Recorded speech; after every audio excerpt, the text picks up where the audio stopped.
warahmatullahi wabarakatuh.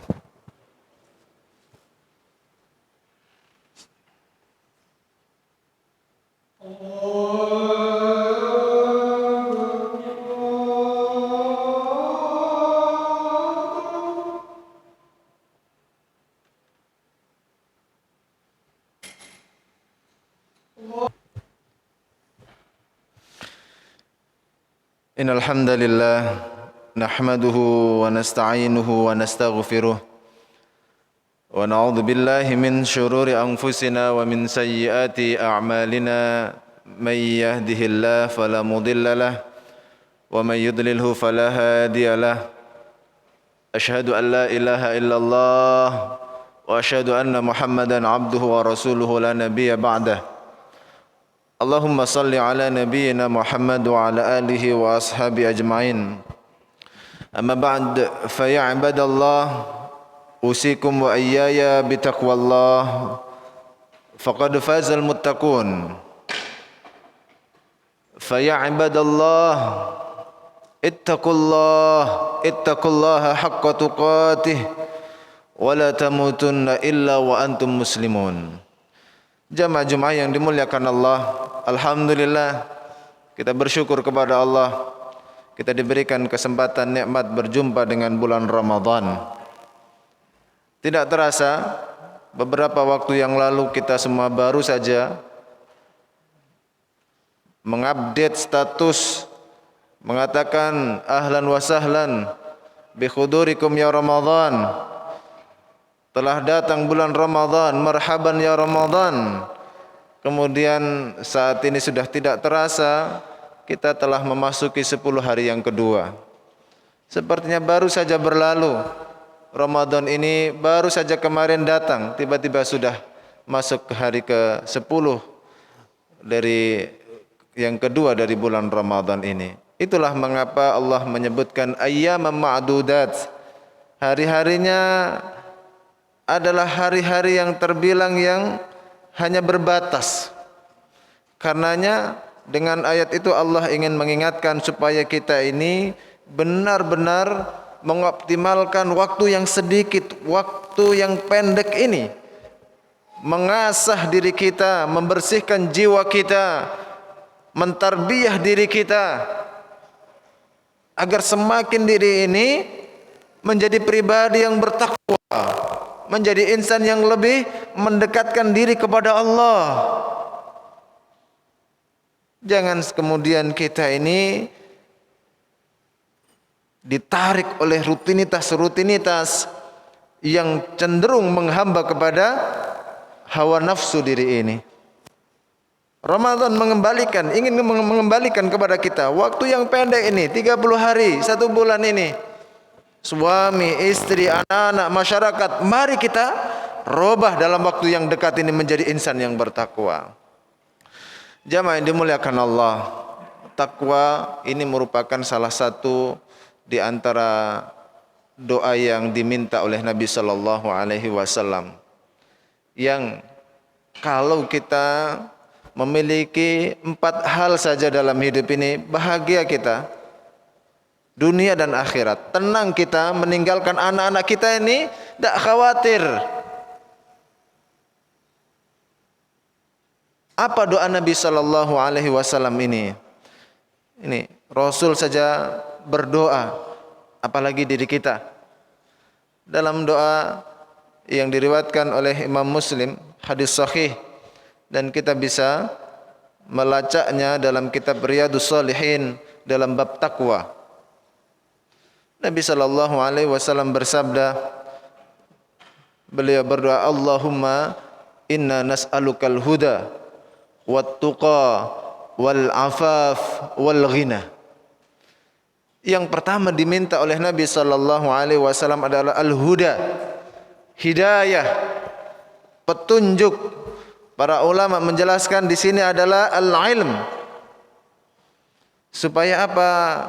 Orang itu kalau dia memiliki al-huda, hidayah, memiliki ilmu, yang mana ilmu ini fungsinya adalah sebagai penerang bagi dirinya. Al-ilmun nur, sebagai cahaya. Ketika semua orang gelap, tidak tahu apa yang harus dilakukan, mana yang harus dituju. Orang-orang yang punya hidayah ini tahu arah hidupnya. Anak-anak muda yang diberi hidayah ini tahu mau kemana yang akan dituju. Tidak asal ikut temannya seperti ini dia ikut ke sana, modenya seperti ini, favoritnya seperti ini, mereka ngikut. Tidak. Faqala innani ana minal muslimin. Saya ini seorang muslim. Saya ini pemuda-pemuda muslim. Saya punya jati diri, saya punya tujuan hidup. Kenapa? Dibimbing hidayah dari Allah. Makanya target utama kita khususnya orang tua, bagaimana anak-anak kita itu memiliki al-hidayah ini, ilmu ini, supaya mereka tidak terombang-ambing, tidak hanya menjadi pengekor. Trennya seperti ini mereka ikut, padahal itu jauh dari norma-norma agama ini. Al-huda, hidayah dari Allah, petunjuk dari Allah. Supaya apa? Tidak tersesat kita ini. Kayak sekarang itu mungkin modelnya kayak Google Map begitu ya. Ketika ada isyarat apa? Dia memberikan petunjuk, ini mau berangkat dari Surabaya ke Jakarta. Jalurnya yang mau ditempuh yang mana? Diberi pilihan. Ada jalur tol, ada jalur darat, ada jalur yang lain. Kalau melalui jalur ini, dia akan melakukan percepatan sekian menit. Kalau jalur ini agak lambat, jalur ini agak macet, dia tahu. Itu Pak, fungsi hidayah itu, fungsi ilmu begitu. Akhirnya apa? Mereka akan mencapai tujuannya. Kita hidup ini juga begitu. Tidak sekedar bekerja, cari nafkah, nanti dapat uang beli makan, makan bareng keluarga, tidur, besok begitu. Rutinitas seperti ini, kalau tidak ada ilmunya menjadi rutinitas yang sia-sia. Maka bagaimana rutinitas kita, bahkan tidur kita, itu bernilai ibadah di sisi Allah Subhanahu wa ta'ala. Bagaimana itu bisa Ustaz? Bagaimana upaya kita bekerja, istirahat kita, memberi makan kepada anak dan istri itu bernilai ibadah? Dengan ilmu. Yang pertama al-huda. Yang kedua adalah at-tuqa, ketakwaan. Ketakwaan ini adalah kemampuan kita, jamaah dimuliakan Allah, untuk mengikuti al-huda. Maka kita minta kepada Allah, ya Allah berikanlah aku ketakwaan. Bisa membedakan yang hak dan yang batil. Kemudian dia mengikutinya. Berhati-hati Pak dalam hidup ini. Ini boleh, ini tidak. Ini halal, ini haram. Ini anak-anak kita harus punya. Sekarang ini Masya Allah, semua kemaksiatan ada di genggaman tangan mereka. Tidak terbatas lingkup mereka saja, antar belahan dunia mereka genggam. Mereka bisa hancur dengan hal itu, bisa juga baik dengan hal itu. Apa yang bisa mereka pegangi? At-tuqa ini, takwa ini. Udah mengaji Pak, baca Al-Quran. Al-Quran itu hudan, ya.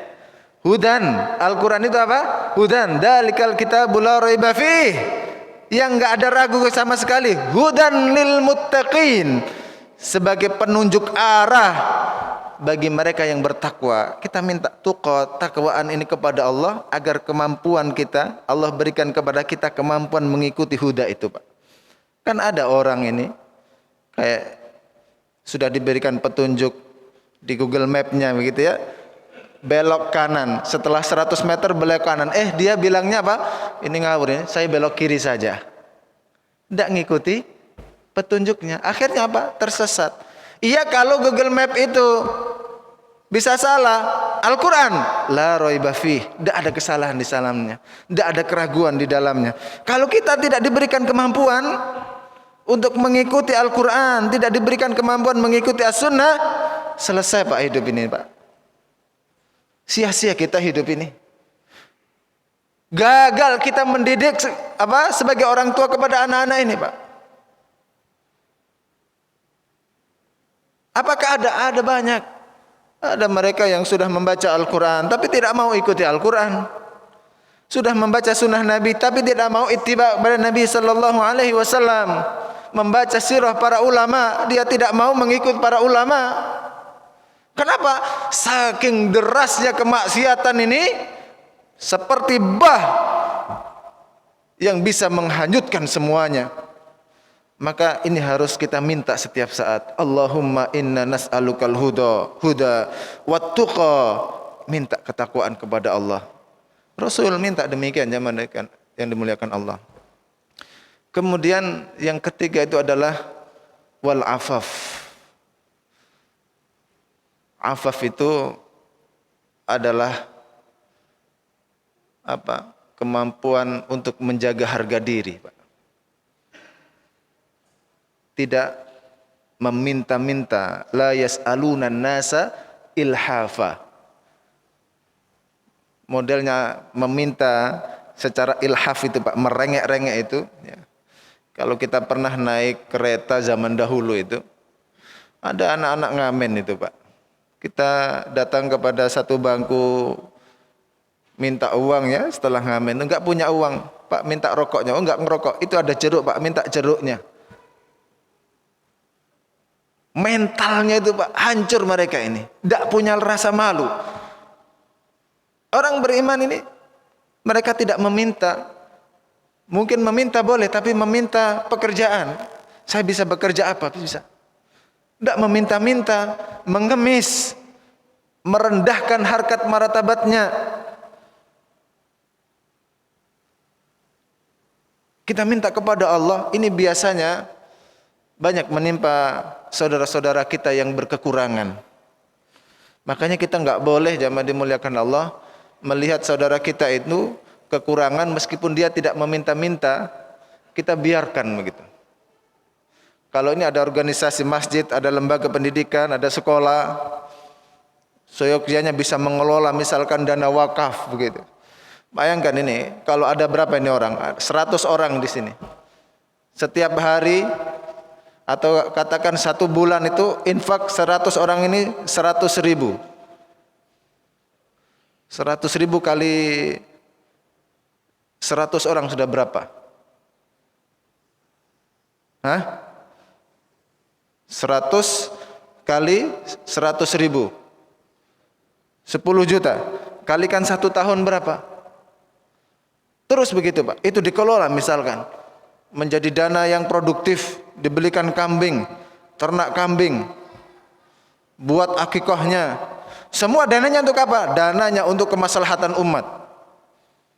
Hasil ternak penjualannya dikembalikan untuk pendidikan kanan kiri tetangga yang mereka tidak mampu. Maka keberadaan umat ini Masya Allah. Supaya apa? Supaya orang-orang beriman ini tidak meminta-minta Pak. La yas'alunan nasa ilhafa. Penting menjaga harga diri. Iffah ini ya.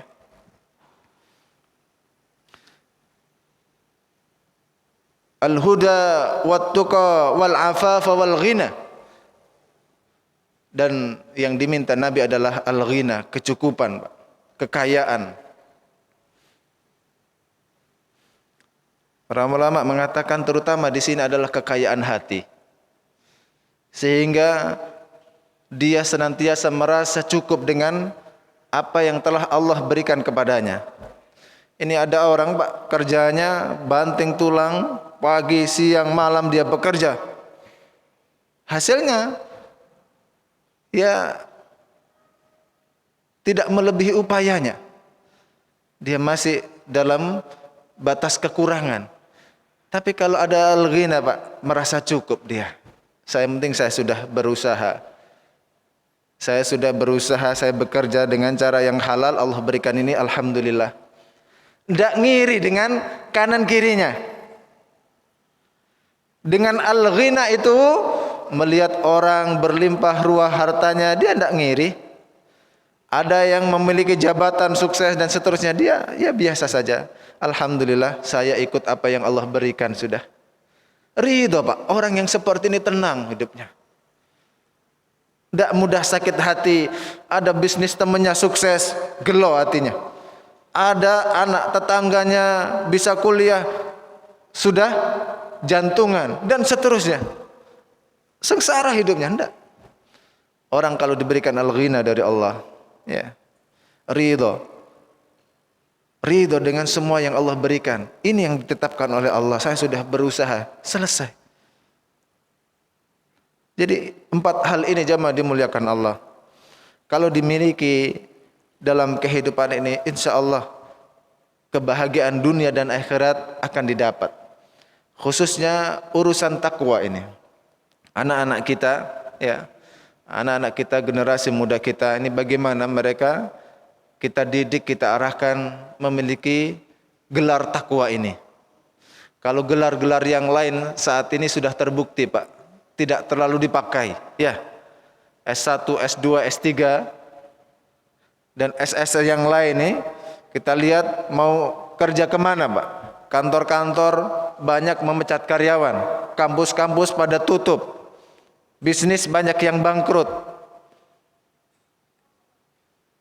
Tapi kalau punya takwa ini, jaminan hidupnya, Pak, ya, ada asuransi bagi dirinya. Wa may yattaqillaha yaj'al lahu makhraja wa yarzuqhu min haitsu la yahtasib. Dijamin rizkinya oleh Allah. Anak saya nanti makan apa, Ustaz? Yang ngasih makan Allah. Tugas kita ini membekali mereka dengan bekal takwa. Nanti Allah akan berikan solusinya. Jadi janganlah kita memikirkan melampaui kemampuan kita. Urusan rezeki itu urusan Allah Subhanahu wa taala. Urusan kita ini mendidik anak-anak, ya. Anak-anak kita ini belajar mereka supaya tahu ilmu yang benar dan yang salah. Supaya mereka tidak kemudian terikut oleh arus yang saat ini begitu dahsyat yang bisa merusak apapun dan siapapun. Wal iyadu billah, mudah-mudahan kita dimampukan oleh Allah Subhanahu wa taala ittiba, mengikuti Nabi sallallahu alaihi wasallam. Salah satunya mengamalkan doa Nabi sallallahu alaihi wasallam ini, Allahumma inna nas'alukal huda wat tuqa wal afaf wal ghina, dan kita diberikan kecukupan, ketenangan hidup, kebahagiaan fid dini wa dunya wal akhirah. Aqulu qauli hadza fa astaghfirullah li wa lakum.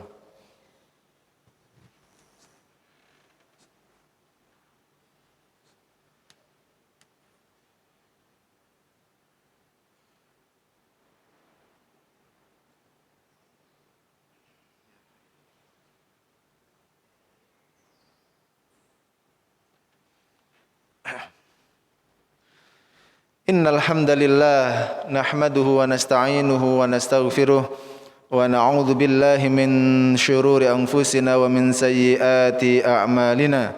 May yahdihillahu fala mudilla lahu wa may yudlilhu fala hadiyalah. Asyhadu an la ilaha illallah wa asyhadu anna Muhammadan abduhu wa rasuluhu la nabiyya ba'dah. Allahumma salli ala nabiyyina Muhammadin wa ala alihi wa ashabihi ajma'in. Amma ba'd, fa ya ibadallah, usikum wa iyaya bitaqwallah faqad fazal muttaqun. Wa'lamu anna Allah amarakum bis salati was salami ala nabiyyina al-karim wa qala inna Allah wa malaikatahu yusalluna 'alan nabi ya ayyuhalladzina amanu sallu 'alaihi wa sallimu taslima. Allahumma salli ala Muhammad wa ala ali Muhammad كما صليت على إبراهيم وعلى آل إبراهيم وبارك على محمد وعلى آل محمد كما باركت على إبراهيم وعلى آل إبراهيم إنك حميد مجيد. اللهم اغفر للمسلمين والمسلمات والمؤمنين والمؤمنات الأحياء منهم والأموات ويا قاضي الحاجات ربنا اغفر لنا ولإخواننا الذين سبقونا بالإيمان ولا تجعل في قلوبنا غلا للذين آمنوا ربنا إنك رؤوف رحيم. يا حي يا قيوم برحمتك نستغيث أصلح لنا شأننا كله ولا تكلنا إلى نفسنا طرفة عين. اللهم أكثر أموالنا وأولادنا وبارك لنا فيما أعطيتنا وآتِ حياتنا على طاعتك وأحسن عملنا واغفر لنا يا رب العالمين. اللهم إنا نسألك الهدى والتقى والعفاف والغنى يا رب العالمين يا ذا الجلال والإكرام. ربنا واجعلنا مقيم الصلاة ومن ذريتنا ربنا وتقبل دعاء. رب هب لي من الصالحين. ربنا اغفر لنا ولوالدينا وارحمهما كما ربيانا صغارا. ربنا آتنا في الدنيا حسنة وفي الآخرة حسنة وقنا عذاب النار. والحمد لله رب العالمين. ثم أقم الصلاة.